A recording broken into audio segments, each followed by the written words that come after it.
Pendiente que ya nos acompaña. Juan Enrique, muy buenas. ¿Qué tal? Muy buenas tardes. Muchas veces vosotros nos decís que en la cuádruple hora bruja actualmente pues tampoco tiene demasiado efecto en los mercados, pero no sé muy bien exactamente cuál es el motivo. A veces he escuchado o he leído que es porque ahora todo está bueno, es mucho más tecnológico, los mercados al final están bueno, pues son más electrónicos y por tanto no tiene tanto efecto esa cuádruple hora bruja. Sin embargo, hoy claro que estamos viendo volatilidad, estamos viendo caídas importantes en los mercados europeos, 1,5% el CAC 40, 1,75 ya el DAX alemán, todo en rojo, el IBEX, bueno, de lo que más se sostiene, pero no sí cae más de un 1%. La cuádruple hora bruja hoy está teniendo efecto en los mercados, hoy y en general, pero particularmente hoy. Bueno, particularmente hoy sí, pero en general depende del contexto. Esto hay que matizar mucho, que decir, en condiciones normales, en condiciones estándar de mercado, hablamos de un evento en el que obviamente imprime e inyecta mucha liquidez y mucha volatilidad en el sistema.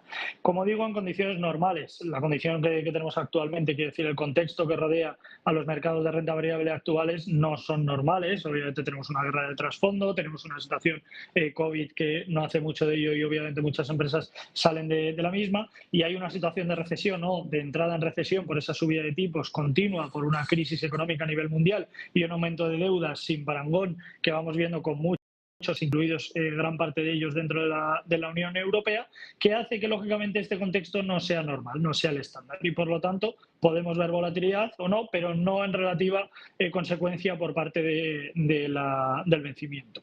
¿Por qué ocurría esto antes y por qué se llama bruja, por ejemplo? Porque antes se decía que, por ejemplo, el vencimiento, los futuros como tal, caducan, por decirlo de alguna manera, caducan, ¿no? Llega un momento en el que vence. Entonces, si yo, por ejemplo, tengo una posición en el IBEX 35, en el futuro del IBEX 35, esa posición muere porque llega la fecha de vencimiento. Si yo quiero mantener esa posición, lo que tengo que hacer es vender el futuro de ahora para comprar el futuro siguiente, lo que llamamos un rollover, ¿no? Es llamar a la entidad o hacerlo automáticamente nosotros.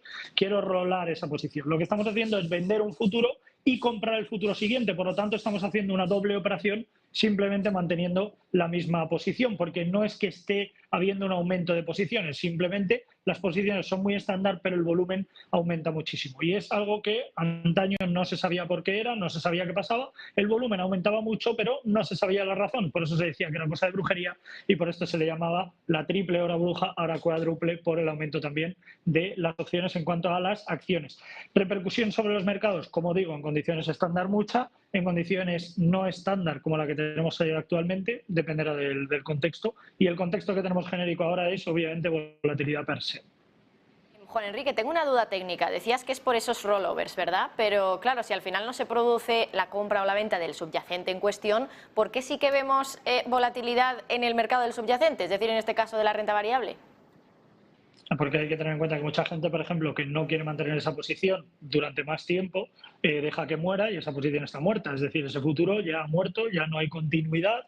Yo como inversor tengo, por ejemplo, el futuro de septiembre, pero ya no quiero tener el futuro de octubre o el futuro de diciembre, dependiendo del activo, y por lo tanto yo ya no estoy metido en ese activo y el precio del activo baja por la disminución, en este caso, de la demanda. Y en el lado contrario, si yo sí que quiero mantener esa posición, no cambia, porque al final la dirección sigue siendo más o menos la misma, pero aumenta el volumen porque, como decía, yo lo que estoy haciendo es vender el futuro de septiembre para comprar, en este caso, el futuro de diciembre o de octubre, como digo, dependiendo del activo. Luego tenemos lo que está ocurriendo en los bonos que están subiendo máximos anuales en muchos casos. Tenemos al americano cerca del 3,5, que es el máximo anual. Me parece que ayer estaba en el entorno del 3,43, así que nada, muy cerquita.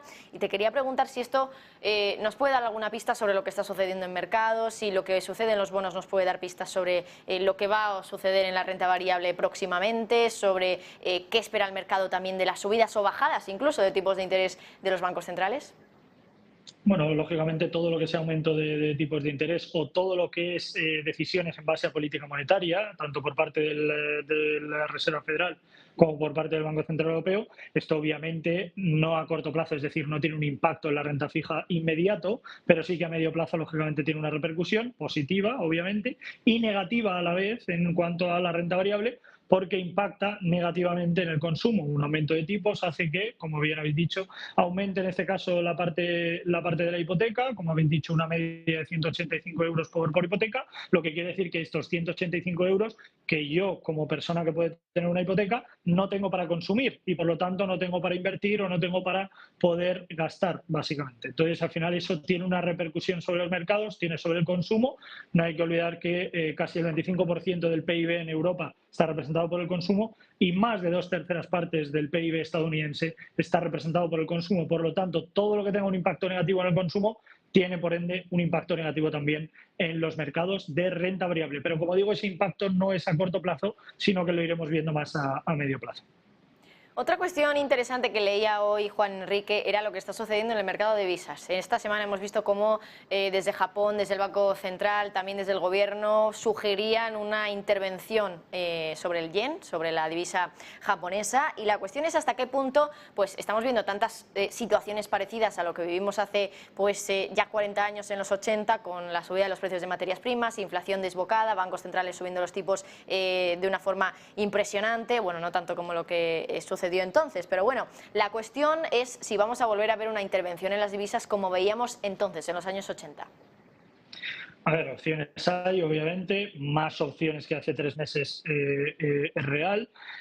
Yo personalmente lo veo muy lejos todavía, no creo que nos encontremos en este escenario, por lo menos yo creo y sigo pensando, quiero pensar por lo menos, más que un pensamiento, yo creo que es un deseo, que tanto el Banco Central Europeo como la Reserva Federal tengan más argumentos que simplemente hacer una modificación en base a política monetaria. Es decir, subir tipos está muy bien, ahora se especula con la posibilidad de que a principios del año 2023 se pueda empezar a haber bajada de tipos, lo cual lógicamente veo totalmente inviable si no hay medidas adicionales. Pero es que vuelvo a decir lo mismo, o sea, veo imposible que no haya nadie dentro del Banco Central Europeo, nadie dentro de la Reserva Federal que pueda pensar en un paquete de medidas adicionales que puedan tener impacto a nivel fiscal y que puedan tener impacto a nivel de aumento de consumo. Ya no digo inyección de liquidez, digo de aumento de consumo, creación de empleo, rebajas fiscales, etcétera, que pueda, como digo, lógicamente revertir la situación que tenemos en la que nos encontramos actualmente y que esto, como digo, pueda tener un impacto positivo en los mercados. Intervenir en una divisa no lo veo, no creo que sea este el escenario actual. Obviamente, como digo, veo más opciones que las que podíamos ver